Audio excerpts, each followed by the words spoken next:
January 17, 2025, News Report 1. According to Deutsche Welle, the 9 Supreme Court justices of the United States unanimously ruled on January 17 to uphold the law requiring TikTok to sell its business.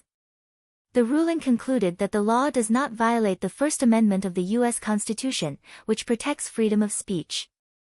As a legally binding decision, the president is typically required to enforce it. However, the president still has some discretion regarding the specifics of the enforcement, including the option to delay or adjust how it is carried out. On January 17, the White House issued a statement stating that President Biden believes the American people should continue using TikTok. He pointed out that the ownership issue of TikTok is complex and suggested delaying the specific enforcement of the law until the next administration, transferring the responsibility to his successor. In April of last year, the U.S. Congress passed a TikTok bill, which was subsequently signed into law by Biden. The law requires TikTok's parent company, ByteDance, to sell its U.S. operations, or TikTok will be removed from U.S. app stores by January 19 of this year. However, TikTok sued the U.S. government in May of last year, alleging that the law violated the First Amendment of the Constitution. According to the bill, the law will officially take effect on January 20, the day after Biden leaves office. According to the BBC, Trump's appointed National Security Advisor, Robert O'Brien, stated on January 16 that the Trump administration would take steps to prevent the law from being effectively enforced to avoid TikTok's removal. This issue has drawn significant attention, particularly given that TikTok currently has 170 million users in the United States. Analysis indicates that Biden has not taken coercive actions on the TikTok issue over the past 4 years and seems to be allowing the law to take effect on his last day in office to avoid controversy while maintaining a degree of political strategy. News Report 2. According to the Washington Post, U.S. President-elect Donald Trump plans to launch a large-scale deportation operation of illegal immigrants as soon as he takes office on January 20. It is expected that about 11 million illegal immigrants without legal status will be involved in the operation, including 37,000 undocumented immigrants from China.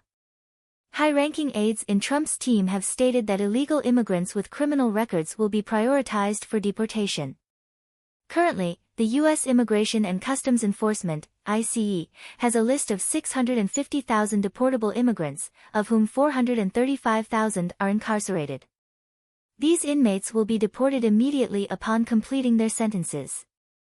According to international classification data, the largest group on ICE's deportation list is from Cuba, with approximately 42,000, followed by 37,000 from China, 22,000 from Venezuela, and 18,000 from India. ICE has stated that the list includes detailed information on undocumented immigrants, such as their names, addresses, phone numbers, and in some cases, biometric data like fingerprints. This information makes it relatively easy to locate and take action against the target immigrants. Trump's plan is expected to draw widespread attention from the international community and could also spark controversy within the United States. News Report 3.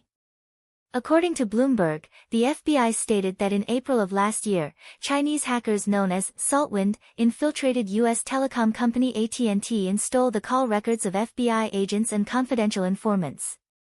This incident prompted an urgent response from the FBI to protect the safety and privacy of its informants. Reports indicate that although Saltwind did not gain access to the actual content of the calls or text messages, the downloaded phone numbers allowed them to infer which individuals FBI agents were in contact with, potentially exposing intelligence sources and current informants. In July of last year, AT&T disclosed that more than 100 million mobile user records were downloaded by the hacker. The U.S. government has confirmed that this hacker also successfully infiltrated 9 other U.S. telecom companies, including T-Mobile and Verizon, stealing a large amount of call data. It is reported that the primary targets of Saltwind were government officials and political figures, including U.S. President-elect Trump, Vice President Pence, and campaign team members of Vice President Harris. This incident has not only caused significant disruption to the U.S. intelligence system but has also raised concerns about the security of telecom company data. While the FBI's emergency action aims to protect informants, the exposure of the event has put them under public pressure, highlighting serious internal security vulnerabilities. News Report 4. According to videos on social media platform Twitter, with the Chinese New Year less than 2 weeks away, multiple regions in China have experienced a series of migrant worker wage dispute incidents over the past 3 days, attracting widespread attention. On January 15, a migrant worker in Wuhan committed suicide by jumping from a building after failing to collect his overdue wages, a heart-wrenching incident. On January 16, migrant workers gathered at an office of a road bridge company in Xi'an to demand unpaid wages. On the same day, construction workers in Xinjiang laid down on the floor of a sales office to voice their demands. On January 17, workers protested wage arrears outside a government building in Xianyang, Shaanxi, and in Xi'an, many migrant workers gathered in the office of Greenland Group to demand payment. On the same day, migrant workers in the Zhongtai Huafu residential community in Nanhua City, Guangdong, expressed their wage demands by jumping from the rooftop. This year's migrant worker wage dispute incidents are more frequent and concentrated than in previous years. Experts analyze that the main reason for this is the severe debt owed by local governments. Due to delays in settling construction project payments, companies are unable to pay migrant workers' wages, creating a chain reaction. In addition, there are questions about governance issues. Some local governments have flaws in the allocation and management of funds for construction projects, which exacerbate the difficulty in resolving wage disputes. With the Chinese New Year approaching, the situation where migrant workers are running around trying to get their hard-earned wages reflects deep-seated contradictions in grassroots governance, and has led to calls for greater efforts to address the issue of unpaid wages. News Report 5. In 2023, Hong Kong Chief Executive John Lee announced that Hong Kong had entered a new era of governing to prosperity, aiming to promote economic recovery by stabilizing social order. However, the latest data shows that Hong Kong's economic situation has not significantly improved and may even be worsening. On January 17, the Hong Kong Bankruptcy Management Bureau announced that in 2024, there were 9,190 personal bankruptcy cases, a 17% increase from the previous year, the highest level since 2015. At the same time, the Hong Kong courts ordered the bankruptcy of 740 companies in 2024, a 30.7% increase, setting a new high since 2009.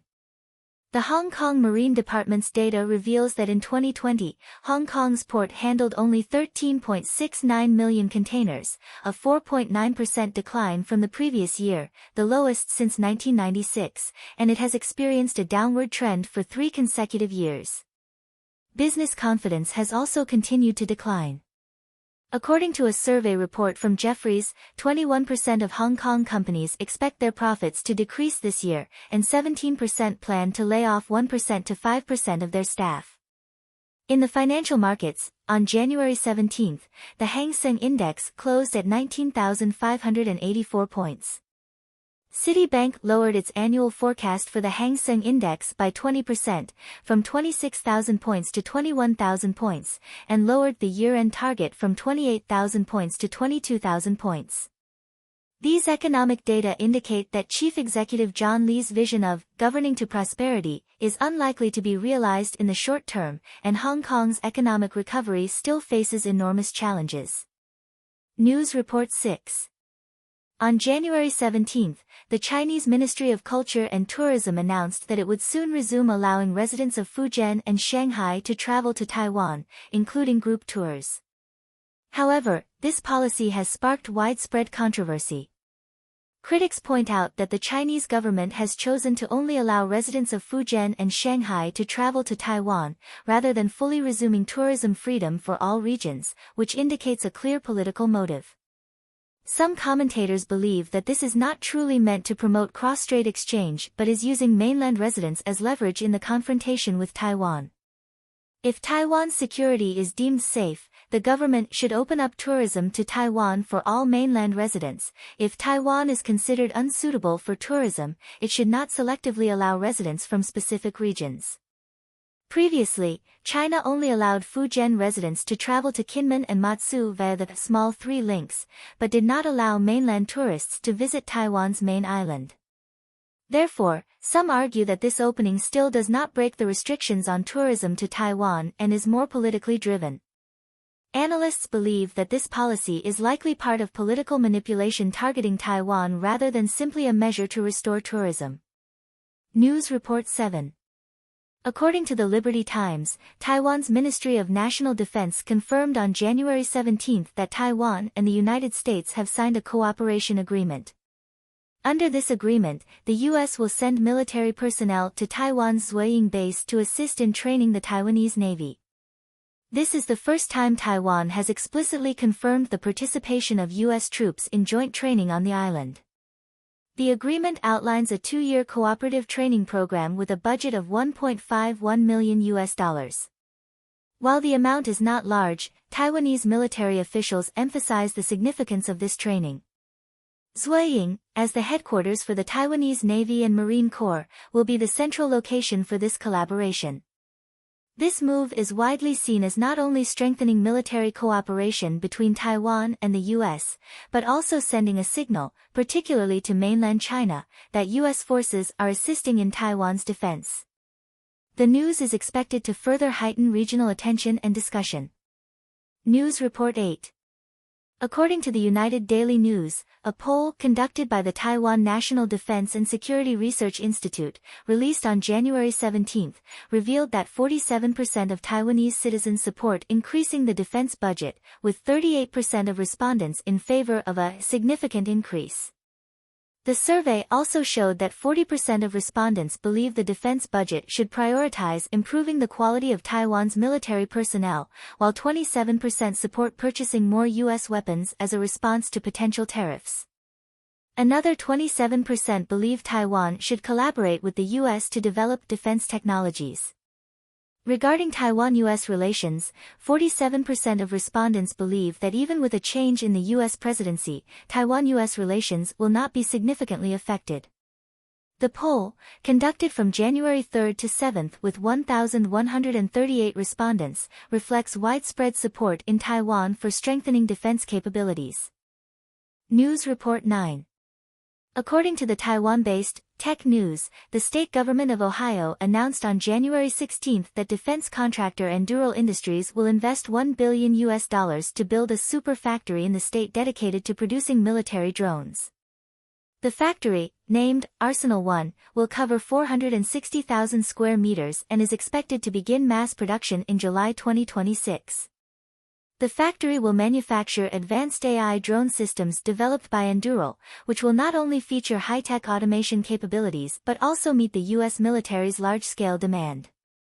Former Indo-Pacific Command leader Admiral Philip Davidson has stated that the U.S. military needs thousands or even tens of thousands of drone systems, especially for potential conflicts, where drones are expected to play a key role. The importance of drones in modern warfare is increasingly apparent, especially in conflicts like the Ukraine war, where drones have become a new mode of operation. The U.S. military plans to enhance its military capabilities, especially in strategic deployments in the Taiwan Strait region, using these high-tech drone systems. News Report 10. According to a report by the Korea Economic Daily, South Korea's Ministry of Trade, Industry, and Energy announced on January 16 that it has proposed a 21% temporary tariff on Chinese stainless steel backplates.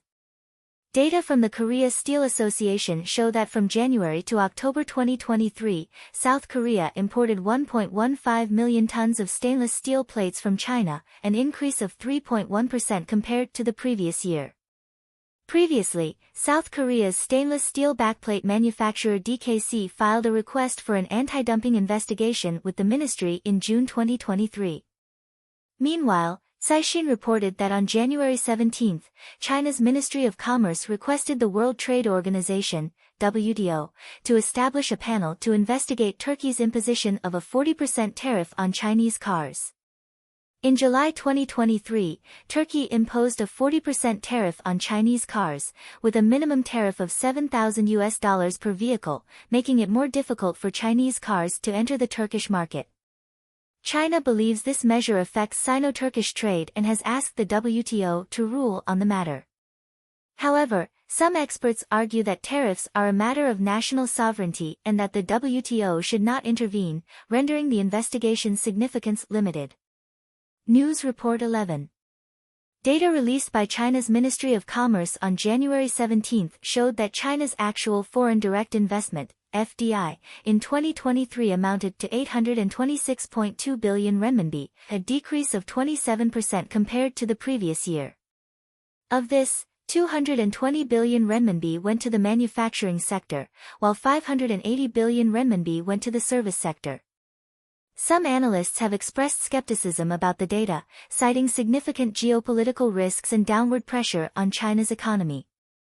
Foreign enterprises are showing decreasing confidence in the Chinese market, and some have already begun to exit, leading to a decline in foreign investment inflows.